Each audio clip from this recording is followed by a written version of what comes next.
नमस्कार शेतकरी मित्रांनो, आज आपण बघणार आहोत एक असं खत जे सध्या सगळीकडे वापरलं जातं, ते म्हणजे DAP खत. तर DAP खत नेमकं काय आहे, कोणत्या पिकांना लागू होतं, किती प्रमाणात वापरायचं असतं आणि त्याचे फायदे काय आहेत, तोटे काय आहेत, आपण सगळं जाणून घेणार आहोत आजच्या व्हिडिओमध्ये. तत्पूर्वी तुम्ही आपल्या चॅनलवर नवीन असाल तर आपल्या शेतकरी कट्टा या यूट्यूब चॅनलला सबस्क्राईब करा. तर DAP खत म्हणजे काय? DAP खत म्हणजे डायअमोनियम फॉस्फेट. DAP या खतामध्ये 18% नायट्रोजन असतो आणि 46% फॉस्फरस असतो. म्हणजेच हे खत दोन महत्त्वाची अन्नद्रव्ये एकत्र देतं. नायट्रोजनमुळे काय होतं, आपल्या झाडांची वाढ चांगली होते. फॉस्फरसमुळे आपल्या मुळांची वाढ चांगली होऊन मुळं मजबूत होतात. DAP हे खत दाणेदार फॉर्ममध्ये येतं, त्यामुळे ते लवकर विरघळतं आणि आपल्या झाडाला ते पटकन लागू होतं. त्यामुळे आपल्याला त्याचा लगेच रिझल्ट जाणवतो. तर DAP हे खत आपण केव्हा वापरू शकतो? तर DAP खताचा वापर हा पेरणीच्या वेळी करतात. जेव्हा आपण पेरणी करतो त्यावेळेसच आपण त्यासोबत DAP हे खत पेरतो. तसेच आपण जेव्हा बियाणं लावतो त्यानंतर बेसल डोस म्हणून आपण DAP या खताचा वापर करतो. भाजीपाला पिकांमध्ये तसेच गहू, मका, ऊस, कापूस, तांदळासाठी हे खत उपयोगी ठरतं.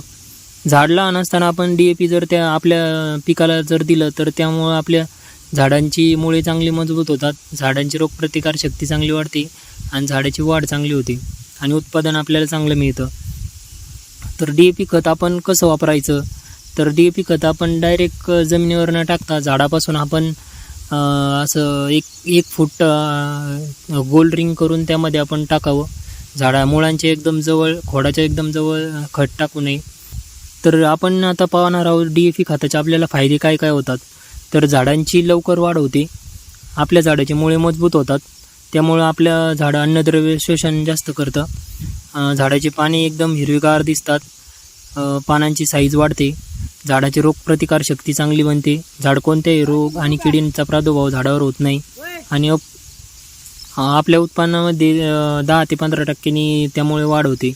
आणि DAPचे एक आपल्याला मुख्य फायदा असा होतो की यामध्ये 2 मुख्य घटक असतात, त्यामुळे आपल्याला दुसरं कोणतंही वेगळं खत घालायची गरज आपल्याला पडत नाही. आता आपण या DAP खताचे फायदे बघितलेत, आता याचे तोटे काय काय आहेत आपण ते पाहूयात. तर आपण जर DAP खताचा जास्त वापर केला तर आपल्या जमिनीचा pH कमी होतो, म्हणजे आपली जमीन आंबट होते, जमिनीची सुपीकता कमी होते आणि आपल्या जमिनीमधले जे मायक्रो ऑर्गॅनिझम असतात त्यांची संख्या कमी होते.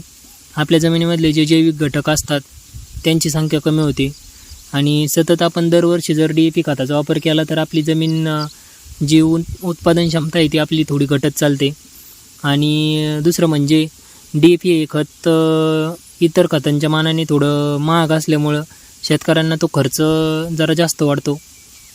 तर DAP हे खत चांगलं आहे शेतकरी मित्रांनो, पण आपण वापराचा मोजून आणि योग्य वेळीच करायला पाहिजे. जर आपल्या जमिनीत सल्फर आणि कॅल्शियमसुद्धा लागत असेल तर आपण सिंगल सुपर फॉस्फेटचा वापर केलेला फायदेशीर ठरू शकतो. आणि जर आपण DAP खत जर वापरत असाल तर आपण त्यासोबत जैविक खत, गांडूळ खत, कंपोस्ट खत हे जर वापरलं तर आपल्या जमिनीचं आरोग्यही टिकून राहतं आणि आपलं उत्पादन क्षमताही वाढते. तर शेतकरी मित्रांनो, DAP हे खत उत्पादन वाढवणार आहे, झाडाला चांगलं पोषण देणारा खत आहे, पण त्याचा योग्य प्रमाणात वापर करणं गरजेचं आहे. जमिनीमध्ये आपली जर उत्पादन क्षमता वाढवायची असेल, पोषण क्षमता आपल्या जमिनीची टिकवून ठेवायची असेल तर रासायनिक खतासोबत आपण सेंद्रिय खताचा पण संतुलित वापर करणं गरजेचं आहे. शेतकरी मित्रांनो, जर तुम्हाला ही माहिती उपयोगी वाटली असेल तर आपल्या व्हिडिओला लाईक करा आणि आपल्या शेतकरी कट्टा यूट्यूब चॅनलला सबस्क्राईब करा. धन्यवाद.